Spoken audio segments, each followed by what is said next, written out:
오늘은 옥하는 목사님 다락방 교재죠. 야고보서 8과 행함이 없는 믿음은 죽은 것이다 라는 제목을 가지고 야고보서 2장 19절부터 26절까지 말씀을 좀 살펴봤으면 좋겠습니다. 그럼 우리 먼저 마음의 문을 열매를 같이 한번 읽어볼까요? 지난과에 이어 죽은 믿음에 대해 계속해서 다루고자 한다. 실제로 오늘날 현대교회에는 믿음을 단순히 지적인 긍정으로 생각하는 사람들이 너무나 많다. 따라서 우리는 삶이 수반되지 않는 믿음을 참 믿음이라고 할 수 없다는 야고보서의 진리를 몇 번이고 반복해서 묵상하지 않을 수 없다. 동시에 우리 자신의 믿음에 대해서도 산 것인지 아니면 죽은 것인지 진지하게 물어야 할 것이다. 예, 오늘은 뭘 배우게 되냐면 믿음과 행함과의 관계에 대해서 지난 시간에 이어서 배우게 돼요. 그만큼 이걸 2가에 걸쳐서 배우는 이유는 뭐냐면 그만큼 이것이 중요한 주제이고 야고보서의 핵심 주제입니다. 지난 시간에도 배웠지만 행함은 우리의 행위는 구원의 조건이 되지 못해요. 우리는 구원을 뭘로 얻어요? 오직 믿음으로만 얻습니다. 그런데 이 행함은 구원의 조건이 되지 못하지만 구원의 결과로서 구원의 열매로서 우리의 삶 가운데 자연스럽게 나타나야 돼요. 만약 내가 행함이 없이 믿음만 있다면 행함이 없이 내가 믿음이 있다고 말만 한다면 그것은 헛된 것이다 라고 지난 시간에 배운 거죠. 그래서 오늘도 이런 거에 대해서 계속해서 배우게 되는데 사실 특별히 이거는 현대교회에서 더 중요시 여겨지는 것 같아요. 왜냐하면 초대교회 당시에는 어땠냐면 초대교회는 신앙 고백, 즉 내가 예수님을 믿습니다 라는 고백 자체가 쉽지가 않았어요. 만약에 내가 예수님을 믿는다고 고백하면 공동체에서 쫓겨나고 때로는 심한 경우에는 사자구에 끌려가서 죽음에 순교를 당하기도 했어요. 그러니까 곧 신앙 고백 자체가 목숨을 건 일이었어요. 그래서 믿음과 행위 자체가 분리되지 않습니다. 그런데 지금은 어때요? 우리가 신앙 고백과 행위가 많이 괴리를 낳을 수가 있어요. 예수 믿는다고 이야기하죠. 뭐 예수 믿는다고 이야기하는데 뭐 돈 드는 것도 아니고 누가 뭐 예수 믿는다고 못하게 하는 것도 아니고 근데 내가 예수 믿는다고 말만 하고 행함이 안 따를 그런 괴리 현상이 일어날 가능성이 오늘날은 훨씬 더 커졌다는 거예요. 그래서 이 주제가 오늘날은 훨씬 더 사실은 초대교회보다 더 중요합니다. 뿐만 아니라 서론에 이렇게 됐죠. 믿음을 단순히 지적인 긍정으로 생각하는 사람이 많다. 무슨 얘기냐면 내가 안다는 거예요. 안다. 니콜 믿음이 있다 라고 생각하는데 그렇지가 않다는 거예요. 그래서 우리가 가끔 실수하는 게 뭐냐면 우리가 유튜브 같은 데 보면 좋은 설교도 많고 좋은 기독교 강의도 많고 강의도 많고 그렇죠. 그거 쭉 들어요. 내가 들었어요. 알았어요. 아 그럼 내가 믿음이 있다라고 생각하고 싶다는 거예요. 아니에요. 아는 것과 믿음이 있는 건 전혀 다른 문제입니다. 우리가 아는 것과 정말 믿음이 있는 것, 아는 것과 또 그렇게 삶을 살아가는 것 이건 전혀 다른 문제예요. 그렇기 때문에 우리가 단순히 아는 것에서 멈추지 않고 이것을 진정한 믿음, 아는 것과 믿는 것이 그래서 에베소서에서 하나가 되어야 된다고 이야기하거든요. 우리가 아는 것과 믿는 것이 하나가 되고 또 우리의 믿음이 삶으로 나타나야 되는 게 우리 현대사회에서 가장 중요시 요구되는 거예요. 여러분 생각해 보세요. 뭐 믿음뿐만이 아니죠. 유튜브를 보면 뭐 자녀 양육에 대해 필요한 도움되는 이야기들이 얼마나 많습니까? 그것들을 들으면 알 것 같아요. 그렇다고 해서 자녀가 잘 양육되나요? 아니요. 그건 단순히 아는 것이 그것이 사는 것과는 다른 문제가 있는 거예요. 그래서 여러분들 우리가 믿음을 단순히 뭘로요? 지적인 긍정이 아니란 거예요. 믿음은 단순한 지적인 긍정 이상이란 거죠. 우리 그러면 이 자세한 내용을 말씀에 씨를 뿌리면서 살펴봤으면 좋겠습니다. 우리 1번 문제 같이 한번 읽어볼까요? 귀신이 믿는 믿음의 성격은 무엇이라고 생각하는가? 19절에 이렇게 되어 있죠. 내가 하나님이 한 분이신 줄 믿느냐? 하나님이 한 분이시다. 이거는 유일신 사상이죠. 이건 기독교가 갖고 있는 가장 중요한 특징이에요. 우리는 어떻게 믿어요? 하나님이 전능하시고 전지하시고 유일하신 참된 신이심을 우리는 믿죠. 하나님만이 진정한 신 하나님 한 분밖에 없음을 믿죠. 그런데 너희들도 믿지 않냐? 유일신 사상이 있지 않냐? 잘하던도다. 좋다 이거예요. 그런데 귀신들도 믿고 떠든다는 거예요. 귀신도 하나님이 한 분이심을 믿고 떠느니라 라고 이야기를 하고 있어요. 그럼 여기서 믿는다는 건 뭘까요? 이 귀신이 믿는다는 믿음은 이거는 진정한 믿음이 아니에요. 오히려 이 믿는다는 단어는 어떤 의미냐면 안다는 거예요. 하나님이 어떤 분이신지 귀신도 알고 떤다는 거예요. 그래서 야고보서에서는 우리가 믿는다라는 표현이 있는데 이 표현이 믿는다고 말한다 혹은 지적으로 안다 라는 의미로 쓰일 때가 많아요. 이 믿다라는 단어. 그래서 여기서도 귀신들도 믿는다라는 건 뭐예요? 귀신들도 지적으로 안다는 거예요. 지적으로. 지적으로 긍정한다, 인정한다 이런 의미예요. 사도행전도 마찬가지예요. 사도행전 말씀을 같이 한번 읽어볼까요? 이에 돌아다니며 마술하는 어떤 유대인들이 시험 삼아 악귀 들린 자들에게 주 예수의 이름을 불러 말하되 내가 바울이 전파하는 예수를 의지하여 너희에게 명하노라 하더라. 유대의 한 제사장 스게와의 7 아들도 이 일을 행하더니 악귀가 대답하여 이르되 내가 예수도 알고 바울도 알거니와 너희는 누구냐 하며. 네, 뭐라고 되어 있어요? 내가 예수도 안다라는 거예요. 내가 지적으로 인정하고 있다. 지적으로 내가 긍정하고 지적으로 안다는 거예요. 그럼 2번 문제 같이 한번 해볼까요? 귀신도 하나님이 한 분인 줄 알고 떤다고 했다. 왜 그런다고 생각하는가? 알고, 믿고를 여기서 알고로 목사님 고쳐놓으셨죠. 그래서 이 믿는다는 건 지적인 긍정이에요. 아니까 뭐라는 거예요? 떠는 거예요. 떠는 거. 왜요?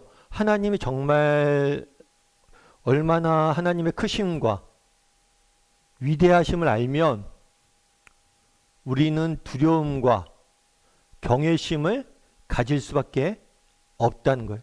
그래서 정말 하나님의 크심과 위대하심을 알고 이 세상 모든 만물을 심판하실 심판주임을 알고 두려움에 뭐 한다는 거예요? 귀신들도 떤다는 거겠죠.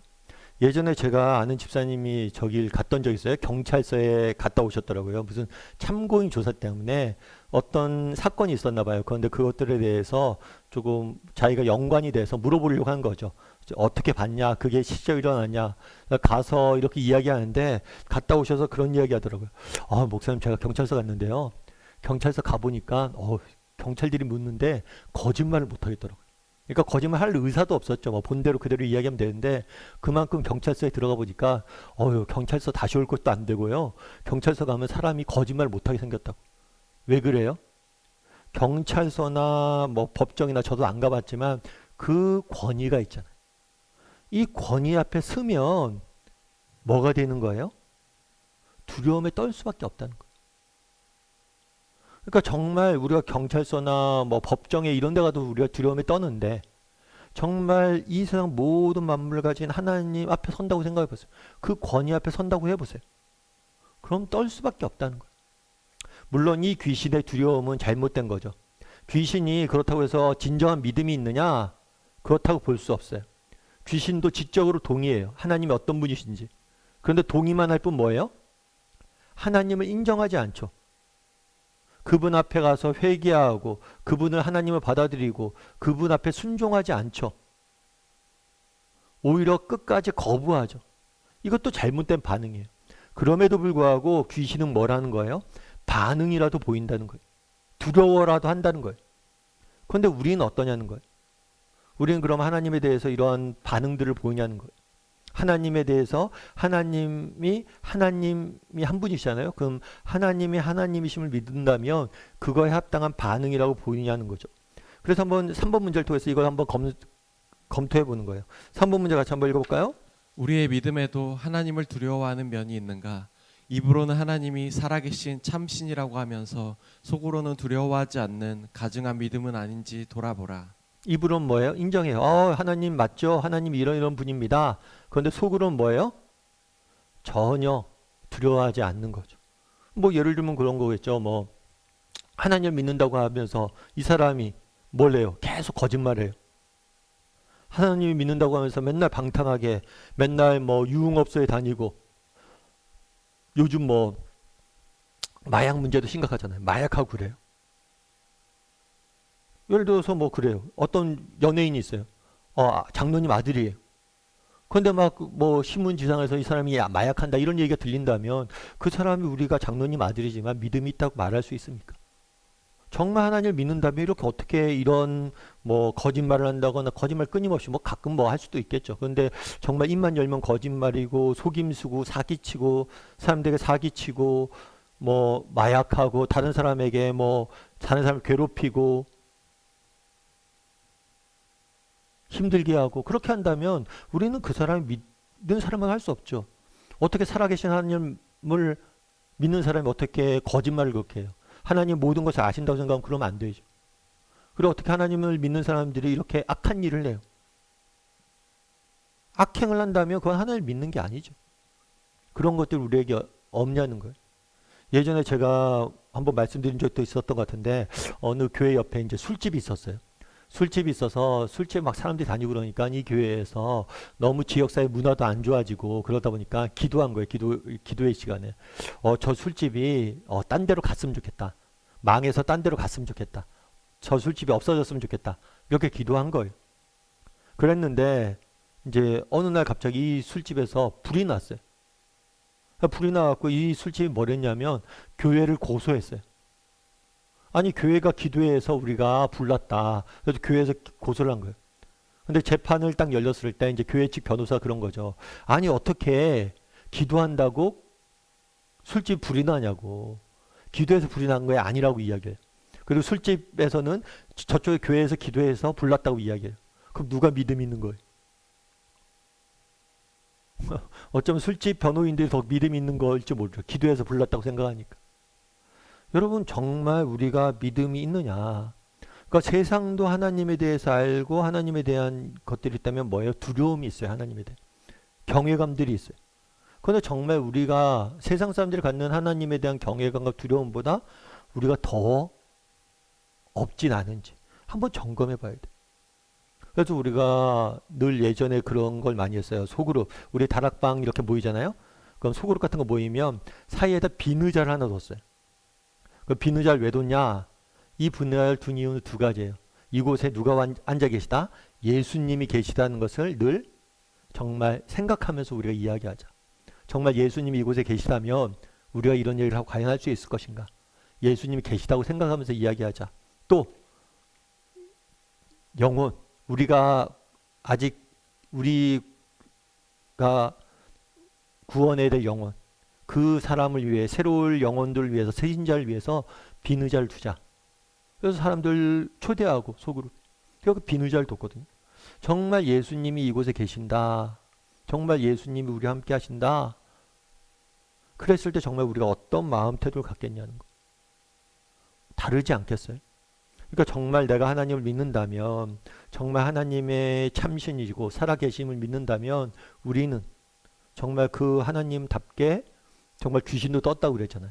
우리가 반응을 보여야 되는데 정말 우리의 반응이 맞는 반응을 보이냐. 정말 우리는 하나님을 정말 인정 못하고 그렇게 살고 있지 않는지 두려움 없는 그런 믿음을 갖고 있지 않은지 하나님의 두려움 없이 하나님에 대한 두려움 없이 살고 있지 않은지 한번 점검해 보세요. 하나님에 대한 두려움이 없이 혹시라도 여러분들 살고 있지 않은지. 우리 4번 문제 같이 한번 읽어볼까요? 행함이 없는 믿음에 대해 서로 다른 세 가지 말을 사용하여 설명하고 있다. 그것이 무엇인지 찾아보고 그 이유를 말해보라. 네 형제들아, 만일 사람이 믿음이 있다고 하고 말하는 거예요. 말만 믿음이 있다고 말합니다. 그리고 행함이 없다면 무슨 유익이 있으리요? 그 믿음은, 그래서 여기서 그 믿음이라고 했죠. 말만 하고 행함이 없는 믿음은 자기를 구원할 수 없다. 왜 자기를 구원할 수 없어요? 이거는 가짜 믿음이기 때문이죠. 그러니까 말만 하고 행함이 없는 것은 가짜 믿음이기 때문에 진짜 믿으면 믿기만 하면 우리는 구원받아요. 그런데 그 믿음이 구원을 못하는 것은 그 믿음이 가짜이기 때문이겠죠. 17절에는 이렇게 되어 있죠. 이와 같이 행함이 없는 믿음도 그 자체가 뭐라고요? 죽은 것이다. 죽은 것. 만약에 생명이 있다면, 예를 들어 나무가 있어요. 나무에 생명이 있다면 어떻게 돼요? 나무에 생명이 있다면, 겨울나무 여러분 본 적 있죠? 사실 겨울나무가 정말 아름다운 나무인 것 같아요. 전요. 왜냐하면 겨울 되면 지금 낙엽이 막 떨어지잖아요. 그럼 좀 지나면 이제 낙엽이 다 떨어집니다. 그럼 항상 가지만 남죠. 정말 그 힘든 겨울을 버티는 거예요. 그게 너무 아름답더라고요. 그렇게 버티다 보면 나중에 어떻게 해요? 봄이 되면 그 나무에 가지가 나고, 가지에서 뭐가 나요? 그 나무에서 잎이 나고, 나중엔 열매가 맺혀지죠. 생명이 있다면 죽어 보이는 것 같지만 결국에 열매, 잎과 열매가 나타나야 돼. 만약에 정말 믿음이 있다면 뭐가? 행함이라는 열매가 나타나야 돼. 그런데 열매가 안 나타났다. 그럼 죽은 믿음이랑 뭐가 다르냐는 거예요. 열매가 없는데. 20절에서 뭐라고 되어 있는지 한번 같이 한번 읽어볼까요? 아, 허탄한 사람아, 행함이 없는 믿음이 헛것인 줄을 알고자 하느냐. 행함이 믿는 믿음이 뭐라고요? 헛것이다. 속이 비었다는 거예요. 속이 비었다. 예를 들어 어떤 사람이 여러분에게 자동차 하나를 선물했어요. 벤츠. 엄청 뭐 비싼 차를 선물을 했어요. 너무 멋지죠.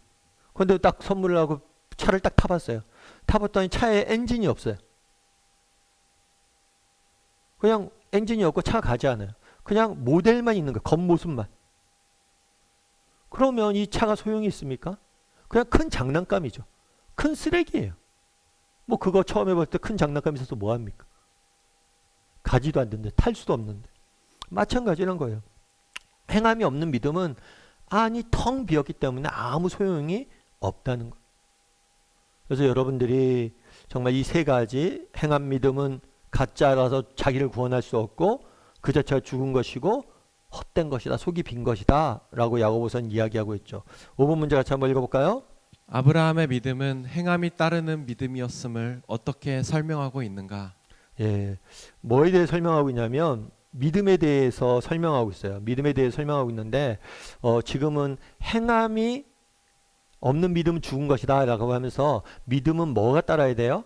행함이 따라야 된다라고 이야기를 해요. 그러면서 예를 누굴 드냐면 아브라함을 듭니다. 우리 21절부터 24절 보면 이렇게 됐어요. 우리 조상 아브라함이 그 아들 이삭을 제단에 바칠 때 행함으로 의롭다함을 받은 것이 아니냐. 내가 보거니와 믿음이 그의 행함과 함께 일하고. 단순히 아브라함은 믿음만 있지 않았어요. 믿음이 뭘로 나타났어요? 행함으로 나타났어요.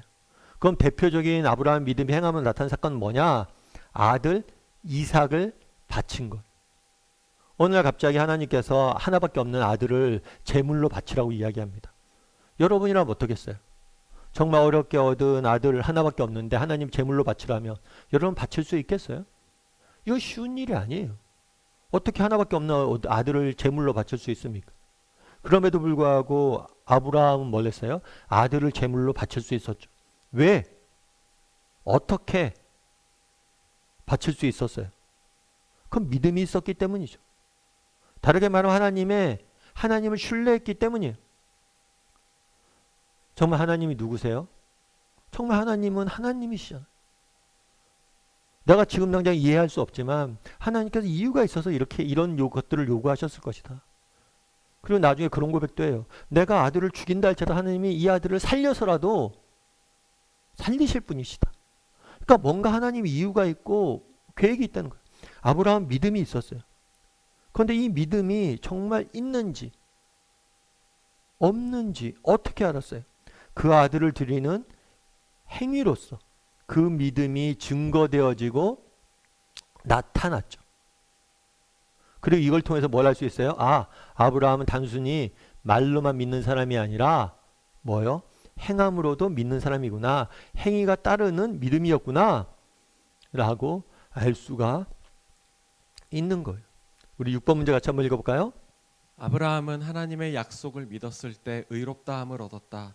그런데 왜 이삭을 제단에 드릴 때 의롭다함을 받았다고 하는가? 이런 거죠. 창세기 15장 5절부터 6절에 이렇게 됐어요. 그를 이끌어 밖으로 나가 이르매 하늘을 우러러 무뼈를 셀 수 있나 보라. 또 그가 그에게 이르되 내 자손이 이와 같이 되리라. 아브라함이 여호와를 믿으니 여호와께서 그 믿음을 의로 여겼다라고 되어 있어요. 그건 뭐냐면 아브라함이 100세가 되도록 아들이 없었습니다. 그랬을 때 하나님께 나타나서 이야기한 거죠. 너의 후손이 하늘의 별처럼 많아질 것이다. 사실 이건 불가능한 일이죠. 아들 한 명 없는데 어떻게 애를 낳을 수도 없고 아들도 없는데 어떻게 후손이 하늘의 별과 같이 많아집니까? 불가능한 일이에요. 그럼에도 불구하고 이걸 뭐예요? 믿었어요. 하나님이 정말 하나님 뭐든지 하는 전능하신 분이기 때문에 못하실 일 없습니다. 하나님 그렇게 할 줄 믿습니다. 라고 믿었어요. 그러자 이 믿음을 뭐라고 그랬어요? 의로 여겼다고 그랬어요. 그런데 이 믿음이 사실 믿음이라는 거 지난번에 얘기했던 것처럼 눈에 보이지 않아요. 눈에 보이지 않죠. 그럼 이 믿음이 진짜 아브라함이 이런 믿음을 갖고 있는지를 어떻게 알 수 있어요? 이삭을 제단에 바쳤을 때 뭘 알 수 있는 거예요? 그 믿음이 정말 행위로 나타나고 그 믿음이 온전한 것을 알 수가 있는 거죠. 그날에 하나님이 아브라함을 시험하셨다고 그랬잖아요. 왜 시험하셨어요? 그 믿음이 참된 것인지 믿음이 바른 것인지 이 사건을 통해 시험하신 거죠. 그걸 통해서 뭐예요? 하나님의 뭘 받은 거예요? 인정을 받은 거죠. 믿음을 행함으로 증명했기 때문에 이때 믿음이 인정을 받은 것. 그래서 의로 여겨졌다라고 하나님이 기뻐하시는 믿음이 있는 것을 증거했다, 나타났다는 거죠. 예전에 그런 일이 있었대요. 미국에서 뭐 양궁하면 우리나라 사람들이 잘 아는데 미국에서도 양궁 금메달 리스트가 있었대요. 그 금메달 리스트가 이렇게 뭘 했는지 알면 전시회, 자신의 활과 양궁 전시회를 했어요. 그랬더니 많은 사람들이 와서 봤어요. 그래갖고 화살 중에 특별히 앞에 금으로 딱 칠해져 있는 화살을 양궁을 착착착착 쏘면서 사람들이 막 박수치고 그랬죠. 근데 이 사람이 딱 그랬대요. 뭘 했냐면 그럼 여러분들 중에 한 분이 사과를 좀 이렇게 들고 있으라고. 그럼 내가 그 사과를 정확히 맞춰보겠다고. 그럼 누가 자원할 사람 있냐고. 그랬더니 대부분 사람들이 아무도 없는 거예요. 근데 유일하게 ABC 기자 한 명이 체크하겠다고 해서 그 사람이 나와서 딱 손을 들고 있는데 그게 화살이 딱 꽂혔다고 그러더라고. 여러분, 내가 당신 너무 화살을 잘 쏩니다. 당신이 화살을 잘 쏘는 사람임을 믿습니다. 내가 압니다. 이거랑 진짜 그럼 사과를 들 수 있느냐? 여러분, 아는 것과 믿는 것. 진짜 믿는 사람은 누구밖에 없었어요? ABC 기자밖에 없는 거예요. 나머지 사람들은 그냥 아는 거지, 아는 것도 아니에요. 진짜 믿는 것도 아니에요. 그 사람이 뭐든지 맞출 수 있는 명사수란 걸 믿는 게 아니에요. 진짜 믿으면 언제든지 사과를 내가 들 수 있어야죠. 나 안 맞출 줄 아니까. 그런데 두려움에 떨어서 못 나갔다는 건 믿지 않는다는 거예요. 마찬가지로 우리가 진정한 믿음이 있다면 뭐예요? 이렇게 행함으로써 나타나야 되고 이것 통해서 인정받는 거죠. 이 사람이 믿는구나. 좀 전에 얘기했던 ABC 기자만이 유일하게 거기서 믿음이 있었던 사람인 거예요. 7번 문제를 같이 한번 읽어볼까요? 24절을 각자 자기의 말로 설명해 보라. 이로 보건대 사랑이 행함으로 의롭다함을 받고 믿음으로만은 아니니라. 그러니까 여기서 믿음으로만 했을 때 아까 뭐 그런 얘기 했잖아요. 귀신도 믿고, 야고보에서는 이 믿는다는 단어가 그러니까 우리가 말하는 진정한 믿음을 의미하지 않아요. 말로만 믿는다고 하거나 아니면 지적인 동의, 귀신처럼 하나님 내가 알지? 그것만으로 우리가 의롭게 되는 게 아니라는 거예요.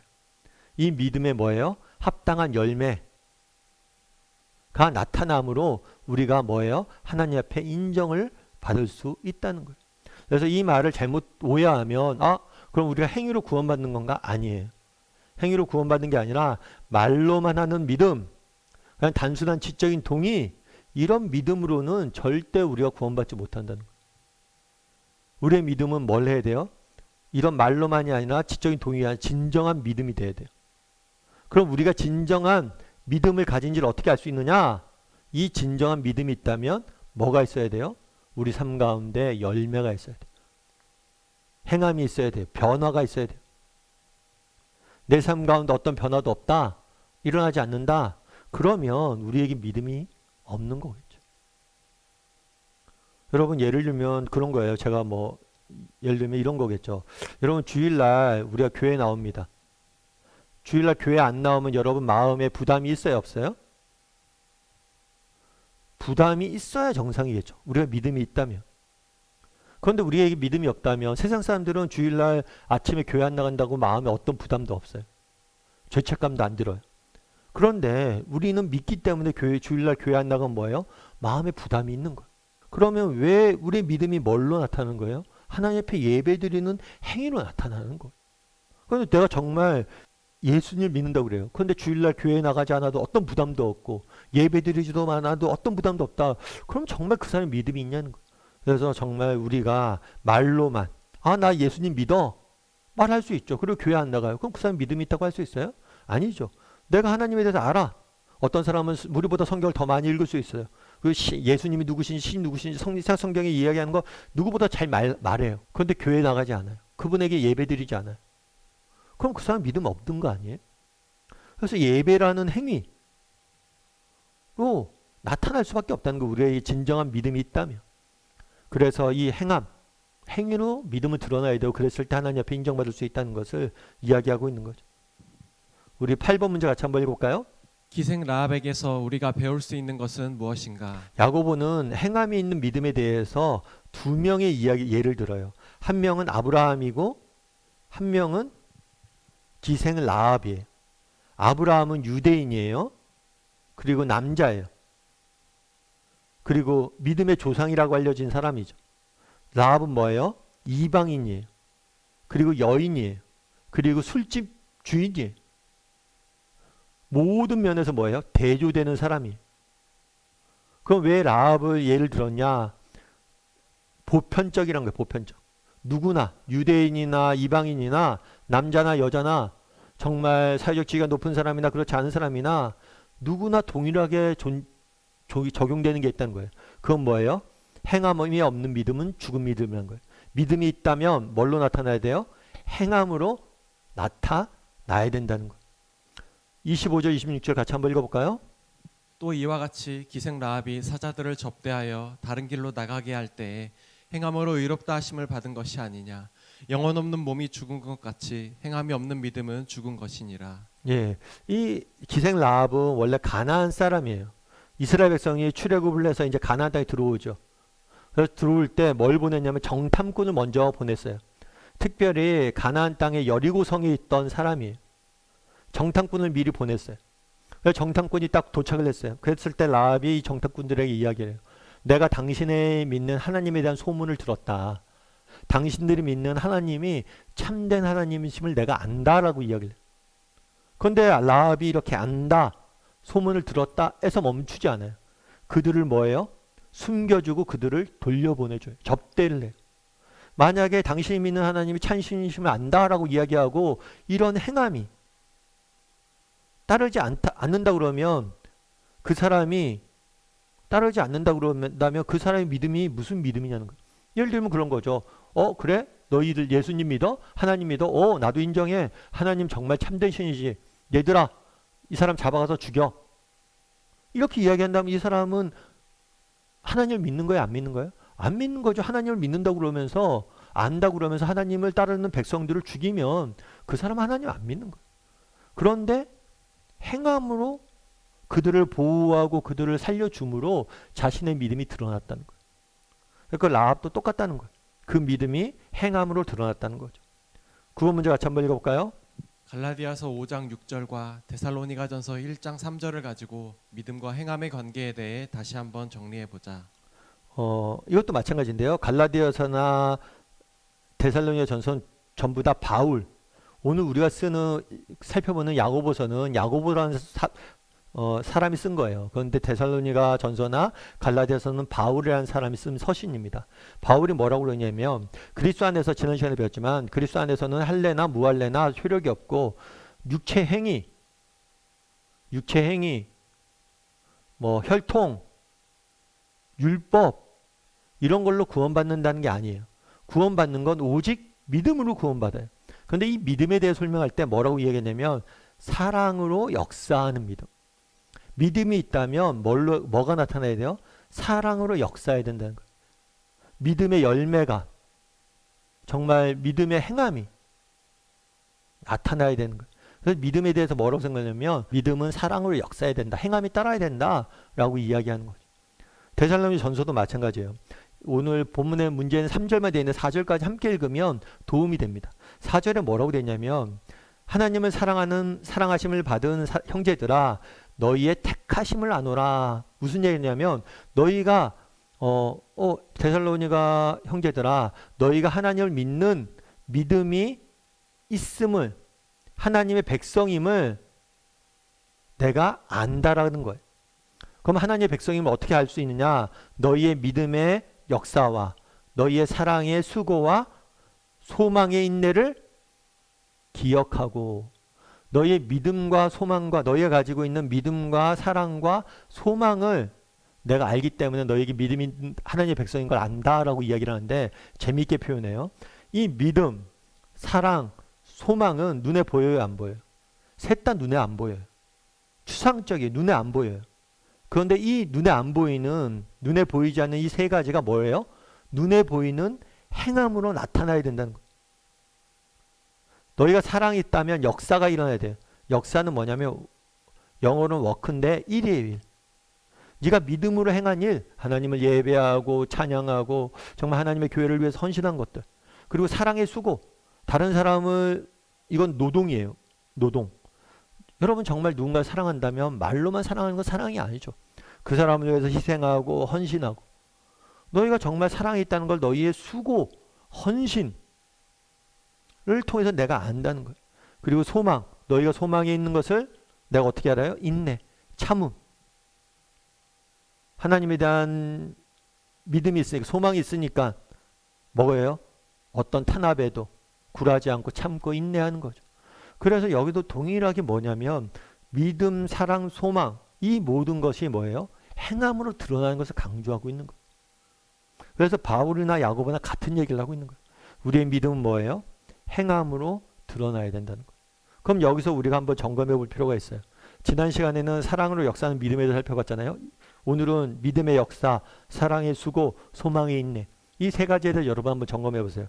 나에게는 믿음의 역사가 있는가? 사랑의 수고가 있는가? 소망의 인내가 있는가? 우리가 그리스도인이라면 우리 안에 뭐가 있어야 돼요? 하나님에 대한 믿음이 있어야 돼요. 그리고 사랑이 있어야 돼요. 그리고 소망이 있어야 돼요. 믿음, 소망, 사랑은 우리 그리스도인의 가장 기본적인 자질이에요. 그럼 우리가 믿음이 있다면 해야 돼. 뭘 해야 돼요? 믿음의 역사가 있어야 돼요. 그리고 사랑이 있다면 뭐예요? 사랑의 수고가 있어야 돼요. 그리고 소망이 있다면 뭐예요? 인내할 수 있어야 돼요. 여러분 삶 가운데 이것이 나타나고 있는지 한번 돌아보세요. 난 이 세 가지가 있는가? 소망이 있네. 참 힘들고 어렵고 정말 고통 중에 있고 정말 그런 환난의 시간에 있지만 그래도 하나님을 바라보고 믿고 하나님이 주실, 우리가 기도할 때 기도 응답에 대한 소망을 가지고 내가 지금 참고 인내하면서 기도하고 있는지, 이런 내가 삶의 모습이 있는지, 또 사랑의 수고, 정말 우리는 하나님의 사랑을 받은 사람이잖아요. 또 하나님이 우리에게 주신 계명 뭐예요? 하나님을 사랑하고 이웃을 사랑하라. 이웃을 내 몸같이 사랑하라. 우리의 가족들을, 또 우리의 이웃을, 또 교회 식구들을, 우리 다락방 식구들을 위해서 내가 수고한 게 뭐가 있는지, 정말 우리 다락방 식구들을 위해서 사랑의 수고 내가 뭘 했는지, 가정을 위해서 내가 어떤 수고를 하고 있는지 돌아보고, 또 믿음의 역사, 나에겐 정말 하나님에 대한 믿음이 있어서 어떤 역사를 하고 있는지, 정말 하나님을 예배하고 하나님을 찬양하고 하나님에 대해서 드리는 삶을 얼마나 살고 있는지, 이런 부분들에 대해서 여러분들이 한번 이야기를 좀 나눠보세요. 우리가 사랑의 수고와 믿음의 역사와 사랑의 수고와 소망의 인내가 우리 삶 가운데 나타나야지 뭐예요? 우리는 예수를 믿는 거예요. 삶의 열매를 거두며를 같이 한번 읽어볼까요? 같이 읽도록 하겠습니다. 우리의 믿음 역시 살아있는 믿음이어야 한다. 자신의 믿음이 죽지 않았다는 사실을 두 가지 이상의 실예를 가지고 각자 증명해 보라. 예, 자신의 믿음이 죽지 않았다는 것을 두 가지 이상의 신뢰를 가지고 한번 이야기를 해보세요. 그래서 특별히 아까 얘기했던 믿음의 역사, 사랑의 수고, 소망의 인내, 이 세 가지 중에 구체적으로 내 삶 가운데 어떤 것들이 나타나고 있는지 한번 점검해 보는 것도 좋겠죠. 그래서 여러분들이 한번 쭉 이야기를 나누면서 정말 우리 가운데 내 믿음이 정말 행함으로 나타나고 있는가, 내 믿음이 정말 참된 믿음으로 자라고 있는가, 이런 것들 한번 점검해 보고 했으면 좋겠어요. 물론 우리 중에는 아직 예수 믿은 지 얼마 안 돼서 나는 아직 예수 믿은 지 얼마 안 돼서 이런 열매가 없습니다 라고 할 수 있어요. 물론 그렇지만 내 믿음이 이제 시작됐지만 이제 시작됐음에도 불구하고 내 안에 뭐가 있을 수 있어요? 작은 열매들이 있을 수 있어요. 그 열매들도 나눌 수 있고, 또 지금 당장 열매가 없는 것 같지만 이렇게 다락방 나와서 여러분 공부하는 것만 해도 큰 열매예요. 그리고 앞으로 그런 것들을 위해서 노력해야 되는 거고. 그래서 여러분들이 한번 쭉 이야기를 나눠보면 좋을 것 같습니다.